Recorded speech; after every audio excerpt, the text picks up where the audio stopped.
Okay, so you want to own a solar farm. Buy some land, cover it in panels, point it at the sun, and get paid for the rest of your life for doing absolutely nothing. No customers walking through a door, no inventory going bad, no 2 a.m. phone call about a burst pipe, just quiet rows of glass sitting in a field, quietly turning sunlight into cash. That's the picture in your head, and it's not entirely wrong. Here's the problem. You're picturing a power plant. What you're actually buying is closer to a 25-year bond with a weather derivative bolted onto the side of it, wrapped in more regulatory paperwork than almost any other asset class in America. And the moment you understand that distinction, the entire economics of this business, why it can be one of the most boring, reliable investments in the world, and also why some solar projects go bankrupt holding fields full of perfectly good panels, starts to make sense. Let's start with what you're actually buying into, because solar farm is one of those terms that gets used to describe about 4 completely different businesses that happen to share a technology. At the small end, there's community solar, arrays typically under 5 megawatts, built specifically to sell subscriptions to nearby homeowners and small businesses who get a credit on their utility bill without ever putting a panel on their own roof.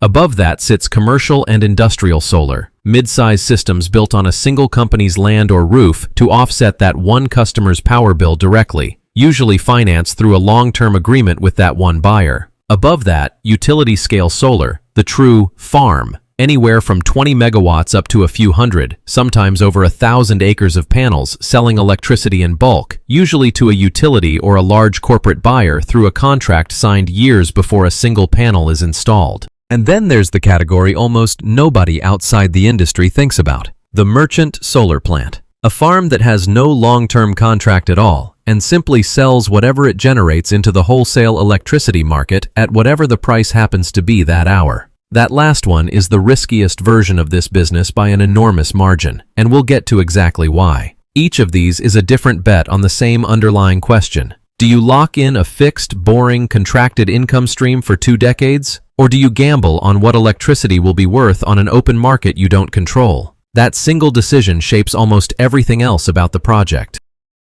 Now, before you generate a single kilowatt, you need land. And this is where the naive mental model starts to break down immediately. You'd think a solar developer wants the cheapest land available. They don't, not primarily. A utility-scale solar farm needs somewhere between 5 and 8 acres for every megawatt of capacity, depending on the panel technology and how tightly the rows are packed. A modest 100 megawatt farm, enough to power roughly 15,000 to 20,000 homes, needs 500 to 800 acres. At that scale, you are not shopping like a homeowner. You are shopping like a farmer, except the crop you're planting is a 30-year electrical asset, and the 2 things that matter most are flat, buildable topography and proximity to a substation. That second variable is the one that quietly controls the entire industry, and almost nobody outside of it has ever heard the term that governs it, the interconnection queue. Here's the mechanism. You cannot simply build a solar farm and start pumping electricity into the grid whenever you feel like it. Every project has to apply to the regional grid operator for an interconnection study, essentially a formal request asking, if I inject this much power at this exact point on the grid, will it break anything downstream? That study alone can take 1 to 3 years and cost anywhere from $50,000 to well over $1 million for a large project, and it often comes back with a demand that the developer pay for grid upgrades miles away from the actual farm, substation transformers, new transmission lines, sometimes shared upgrade costs running into the tens of millions of dollars, just so the local grid can absorb the power. Across the country, the backlog of projects waiting in these interconnection queues now exceeds 2 terabytes of proposed capacity, more than the entire installed capacity of the American grid today, sitting in line, most of it destined to be withdrawn or abandoned before it ever gets built. A developer can spend years and millions of dollars developing a project, securing the land, running the environmental studies, and still walk away with nothing if the interconnection cost estimate that finally arrives makes the project uneconomical. This is the single biggest reason solar development takes so much longer than most people assume, and it is almost entirely invisible to the public, because nobody drives past an empty field and thinks, that's a project stuck in a queue. Assuming you clear that hurdle, permitting is its own multi-year gauntlet. environmental reviews, wetland delineation studies, endangered species surveys, wildfire and flood risk assessments, and, in a growing number of counties, a public hearing process where local residents show up specifically to oppose the project. Rural counties across the country have passed outright moratoriums on utility-scale solar in the last few years, driven by concerns over lost farmland, glare, and property values. And a project that looked financially sound on paper can be killed entirely by a county commission vote after years of sunk development costs. Site control itself, meaning securing the legal right to build on the land, typically starts with an option agreement, paying a landowner a modest annual fee, often somewhere between $300 and $800 per acre per year, just for the exclusive right to eventually lease or buy that land while you run all of these studies. Most developers lease rather than buy outright, and a signed long-term lease, typically 25 to 35 years with escalation clauses built in, will run somewhere between $800 and $2,000 per acre annually once construction begins, though in high-demand areas near substations, that number can run considerably higher. On an 800-acre project, that's $640,000 to $1.6 million a year in land payments alone for the entire life of the project, before you've generated a single dollar of revenue. Now come the actual construction costs, and this is where the scale of capital required becomes obvious. A utility-scale solar farm today costs somewhere between $0.80 and $1.30 per watt to build, all in, covering the panels themselves, the racking systems that hold them at the correct angle, the inverters that convert direct current into the alternating current the grid actually uses, the wiring, the substation interconnection equipment, and labor. On a 100 megawatt project, that's $80 million to $130 million before the farm generates a single dollar. The panels themselves, once the dominant cost, have actually become one of the cheaper line items over the last decade as manufacturing scaled globally. What's grown instead is everything around them. The racking and tracking systems that tilt panels to follow the sun through the day, which can boost output by 15 to 25%, but add real mechanical complexity and failure points. The inverters, which are the single most failure-prone component on the entire site and typically need partial replacement once, sometimes twice, over a 25-year project life, at a cost that can run into the millions for a large farm. And the balance of system costs, fencing, roads, grading, and the substation tie-in itself, which alone can run $5 million to $15 million, depending on distance from the existing grid infrastructure. Here's the part that catches new developers off guard almost every time: tariffs. Roughly 2/3 of the world's solar panel manufacturing capacity sits in a small handful of countries, and the United States has spent the last several years layering tariffs and anti-dumping duties on panels imported from certain Southeast Asian manufacturing hubs, after finding that Chinese-owned companies were routing production through third countries, specifically to dodge existing trade restrictions. Those duties have, at various points, added anywhere from 15% to over 100% to the cost of imported panels, depending on the country of origin and the specific ruling in effect that year. And the rulings themselves shift with each new trade investigation. A developer who locked in panel pricing 18 months before construction can find their actual landed cost dramatically different by the time the shipment clears customs. And unlike a gym buying treadmills, you cannot simply substitute a different piece of equipment. Panels are typically ordered in bulk, months or years in advance, to lock in pricing and guarantee supply, which means a project's entire capital budget can be built around an assumption that a single trade ruling, made in Washington, with no connection to the actual site, quietly invalidates. So where does the money to build all of this actually come from? Almost never straight cash. This is where solar finance becomes genuinely strange compared to almost any other physical business, because the entire industry runs on a mechanism called tax equity. The federal government offers a substantial investment tax credit for solar projects, historically 30% of the total project cost, claimable in the first year the project is placed in service, with additional bonus credits available for projects that use domestically manufactured components or that are sited in certain lower income or former fossil fuel communities, sometimes pushing the total credit past 40% or even 50% of project cost. On top of that, solar equipment qualifies for accelerated depreciation under the tax code, allowing an owner to write off the vast majority of the project's value against taxable income within the first 5 to 6 years, far faster than the asset's actual economic life. Here's the catch. Most solar developers don't have enough taxable income of their own to use credits and depreciation of that size.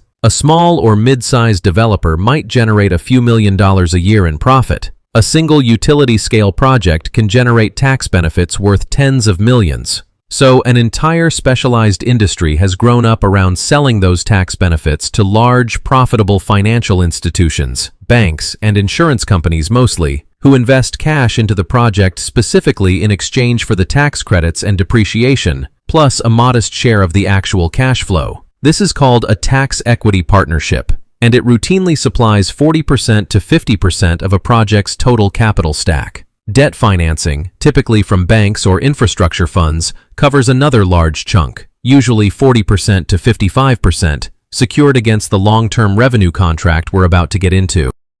The developer's own cash, the actual skin in the game, is often as little as 5% to 15% of total project cost. This is a business built almost entirely on other people's capital, layered through some of the most specialized structured finance in American commercial real estate. And if that sounds fragile, that's because it partially is. When Congress debates changing or phasing down the tax credit, and it has, repeatedly, over the last 2 decades, the entire financing structure underneath tens of billions of dollars of projects can shift overnight, and developers scramble to get projects to what's called safe harbor, meaning legally locked into the old, more favorable rules before a deadline hits.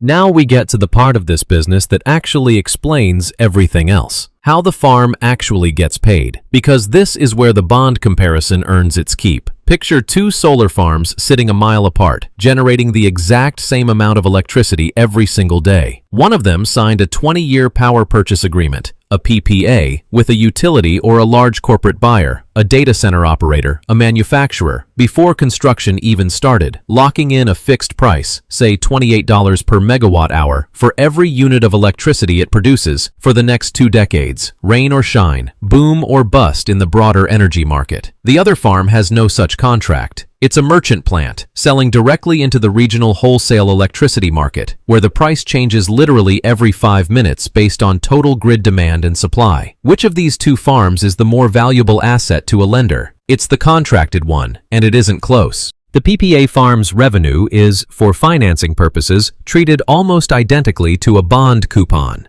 It's predictable, it's contracted, and banks will lend against it at attractive rates precisely because the volatility has been engineered out of the deal. The merchant farm, generating the exact same electricity from the exact same panels, is a fundamentally riskier asset, and lenders price that risk accordingly, demanding higher interest rates, lower leverage, and much larger cash reserves. Here's the genuinely strange part, the part that would confuse anyone walking in expecting a normal energy business. In a growing number of regions, especially places with heavy solar build-out like California, Texas, and parts of the Southwest, there are now hours of the day, usually the sunniest hours, when wholesale electricity prices go negative. Actually negative. So much solar power floods the grid simultaneously that generators sometimes have to pay the grid to take their electricity because there simply isn't enough demand to absorb all of it at once, and shutting a plant down and restarting it has its own costs and technical limits. This phenomenon has a name in the industry, the duck curve, describing the shape of a graph showing grid demand dipping sharply during peak sun hours and then spiking hard in the early evening as the sun sets and everyone gets home and turns on their air conditioning at the exact moment solar production falls off a cliff. A merchant solar farm sitting in the middle of duck curve territory can find itself generating enormous amounts of electricity during exactly the hours when it's worth the least, sometimes worth less than nothing. The contracted farm, the one with the PPA, mostly doesn't care. It gets paid its fixed rate regardless of what the spot market is doing that afternoon. This is the single most important idea in the entire solar economic story. The panels don't determine your revenue, the contract does. 2 identical fields of glass, a mile apart, can be worth wildly different amounts depending entirely on a piece of paper signed years before either one generated a single watt. There's a related wrinkle buried in most PPAs that catches new owners off guard, called curtailment. Even a fully contracted farm can be ordered by the grid operator to stop generating or reduce output during hours when the local grid simply cannot absorb any more power, transmission lines are maxed out, or there's a technical constraint somewhere downstream. Depending on the contract terms, the farm may or may not get paid for that curtailed energy. In heavily saturated solar regions, curtailment rates have climbed into the double digits as a percentage of total potential generation in some interconnection zones, meaning a farm that was modeled to produce a certain amount of revenue each year can quietly lose a meaningful slice of it to grid congestion that has nothing to do with the weather, the equipment, or anything the owner did wrong.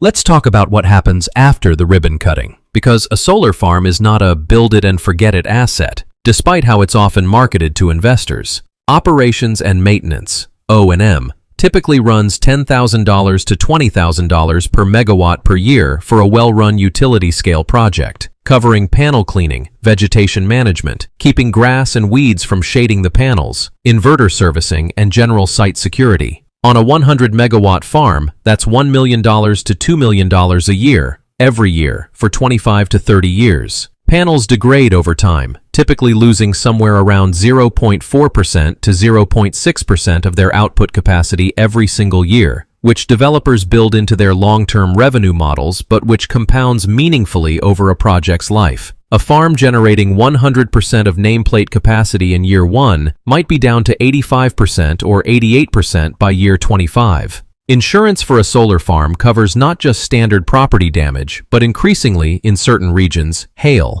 A severe hailstorm can shatter thousands of panels across an entire field in a matter of minutes, and insurers have grown considerably more cautious about writing policies in hail-prone corridors of the country after several high-profile total loss events, sometimes requiring higher deductibles or specific impact-resistant panel specifications as a condition of coverage. Inverters, as mentioned, need midlife replacement, a real capital expense that has to be budgeted for a decade or more in advance since it isn't optional. When an inverter fails, that section of the farm simply stops producing revenue until it's fixed. And then there's the land lease itself, which, remember, usually escalates every year for the entire multi-decade life of the project, a fixed cost climbing steadily whether the farm has a great year or a terrible one. This is where we should talk about what happens when the structure actually breaks, because it has, repeatedly, across the industry. Solar projects don't typically fail the way a restaurant fails, with a dramatic closure and a going out of business sign. They fail quietly, financially, sometimes years after construction, when the assumptions underneath the financing turn out to have been too optimistic. A number of merchant and quasi-merchant solar projects built during periods of unusually high wholesale power prices found themselves financially underwater once those prices normalized, because their debt service was sized around revenue projections that assumed elevated market pricing would persist. Others got caught by interconnection cost overruns that materialized after financial close, when a grid operator came back mid-construction demanding additional network upgrade payments that hadn't been in the original budget, forcing developers back to their tax equity and debt partners for emergency capital, sometimes on far worse terms than the original financing. And a meaningful number of projects across the industry have been delayed or shelved entirely, not because the sun stopped shining, but because a single component, a specific transformer, a specific inverter model, got caught in a global supply chain backlog, leaving a fully financed, fully permitted project sitting half-built for a year or more while interest accrued on debt that was supposed to already be generating revenue. None of these are exotic one-in-a-million failures. They are the ordinary, recurring risks of a business where the physical asset is remarkably simple and reliable, but the financial and regulatory scaffolding around it is enormously complex and depends on assumptions made years before the panels ever arrive. So let's build a real project and run the actual numbers, because this is where the two very different versions of this business reveal themselves. Take a 100-megawatt utility-scale solar farm. Contracted, meaning it has a signed 20-year PPA at $28 per megawatt hour. Assume a capacity factor, meaning the percentage of theoretical maximum output the farm actually achieves once you account for nighttime, cloud cover, and seasonal variation, of around 25%, which is typical for a well-sited farm in a sunny region. That works out to roughly 219,000 megawatt hours of electricity generated per year. At $28 per megawatt hour under the PPA, that's approximately $6.1 million in annual revenue. Total construction cost at $1.00 per watt is $100 million. Financed with roughly 45% tax equity, 45% debt, and 10% developer cash, annual debt service on that loan might run somewhere around $3.5 million to $4 million, depending on the interest rate and term.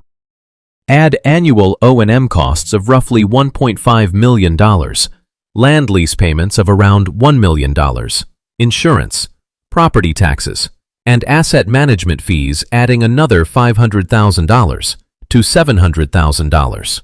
Total annual operating and financing costs land somewhere around $6.5 million to $7 million.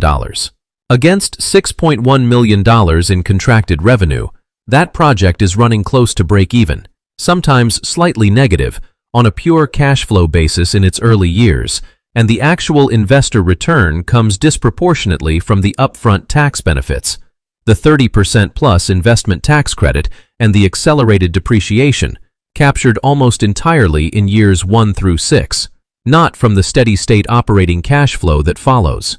This is genuinely counterintuitive if you're picturing a business that makes money selling electricity. A significant share of the total lifetime return on a solar farm is realized in the first several years, largely through the tax code, long before the panels have generated most of the electricity they'll ever generate.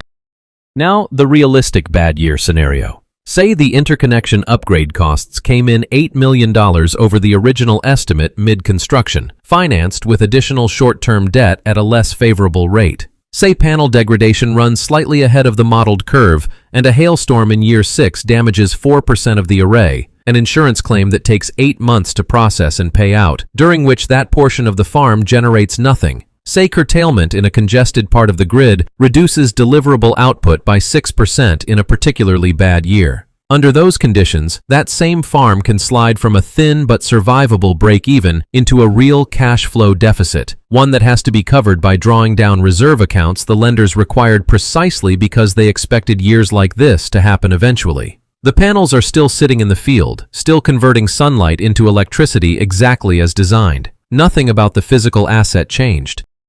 The financial structure wrapped around it is what absorbed the damage. Here's the structural lesson underneath all of it, and it's the reason this business behaves so differently from almost every other physical asset covered in this kind of breakdown. A restaurant's revenue depends on whether people want to eat there tonight.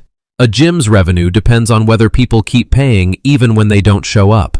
A solar farm's revenue, if it's contracted, depends on almost nothing happening at all. No dramatic event. No changing customer taste, just sunlight arriving on schedule and a piece of paper signed years earlier holding its value. That's what makes contracted utility-scale solar one of the most genuinely boring, bond-like investments available in physical infrastructure today, prized by pension funds and insurance companies precisely because boring, in this asset class, is the entire point. And it's also exactly why the uncontracted version of this same business, sitting in the same field, made of the same panels, can be one of the more volatile bets in the entire energy sector, entirely dependent on a wholesale market that can swing from generous to negative within the same afternoon. So, if you do decide to build a solar farm, understand what you're actually buying. It was never really about the sunlight, and it was never really about the panels either. Those parts are by now almost solved problems, reliable, mass-produced, and remarkably low maintenance for equipment sitting outdoors for 3 decades. What determines whether you succeed is a stack of paperwork signed years before construction even started. The interconnection agreement, the offtake contract, the tax equity partnership, the land lease escalators. The panels just sit there quietly doing their job. Everything that determines whether that job makes you money was decided somewhere else, long before the sun ever hit the glass.